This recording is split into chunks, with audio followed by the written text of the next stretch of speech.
Viewers அனைவருக்கும் வணக்கம். இன்று நாம் காணக்கூடிய தாவரம் ரோஜாப்பூ செடி, ரோஜாப்பூ தாவரம்.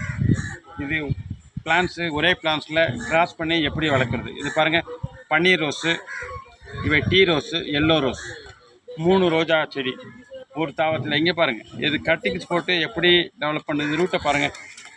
இங்கே பாருங்கள், இந்த கட்டிங் போடும் முறை நாம் ஏற்கனவே போன வீடியோவில் போட்டேன். ஒரு தாவரத்தில் கட்டிங் போட்டு இன்னொரு தாவரத்தோடு எப்படி இணைக்கிறது அப்படின்னு சொல்லிட்டு நாம் அந்த மாதிரி எல்லா விதமான தாவரத்தையும் பண்ணலாம்.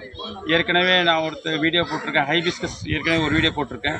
அந்த ஹைபிஸ்கஸில் ஒயிட் ஃப்ளவரும் ரெட் ஃப்ளவரும் எப்படி நம்ம ஒரே தாவரத்தில் உற்பத்தி செய்வது என்று கட்டிங்ஸ் போட்டு எப்படி நம்ம டெவலப் பண்ணுறதுன்னு காமிச்சு. இது பாருங்கள், ரோஜா தாவரம். இந்த ஒரே தாவரத்தில் மல்டி கலர் வைக்கலாம். பன்னீர் ரோஸ் இருக்குது, டீ ரோஸ் இருக்குது, எல்லோ ரோஸ் இருக்குது. பக்கத்தில் பட்ஸ் வந்துருக்கு பாருங்கள். ஒரே தாவரத்தை நம்ம கிராஸ் பண்ணணும். கிராஸ் பண்ணி கட்டிங்ஸ் போட்டு நம்ம டெவலப் பண்ணும்போது ஒரு அழகு தாவரம் கிடைக்கும். நம்ம டைரக்ட் சன்லைட்டில் வைங்க. ஷேடில் வச்சிங்கன்னா பூக்கள் எண்ணிக்கை கம்மியாக இருக்கும். டைரக்ட் சன்லைட்டில் வச்சுன்னா பூக்களோட எண்ணிக்கை அதிகமாக இருக்கும். வாட்டரிங் ஆல்டர்னேட் டேஸ் போடுங்க. இது நமக்கு செம்மண், மணல், எரு 3 கலந்து வைங்க. நம்ம காஞ்ச எருவாக போடுங்க. மாட்டு சாணங்களுக்கு நல்லா காஞ்ச எருவாக இருக்கணும். அப்போ நமக்கு டிசீஸ் சீக்கிரம் அட்டாக் ஆகாது. 2வது, சத்து முழுவதுமே மண்ணில் கலந்து தாவரத்தையான சத்து கிடைக்கும். நீங்கள் தண்ணி அதிகமாக ஊற்றாதீங்க, ஸ்ப்ரே பண்ணி விடுங்க. மண்ணிலேயே தாவரத்தின் இலைகள் மேலேயே ஸ்ப்ரே பண்ணணும். ஏன் அப்படின்னா இலைகள் மேலே பூச்சிகள் வராமல் இருக்கும்.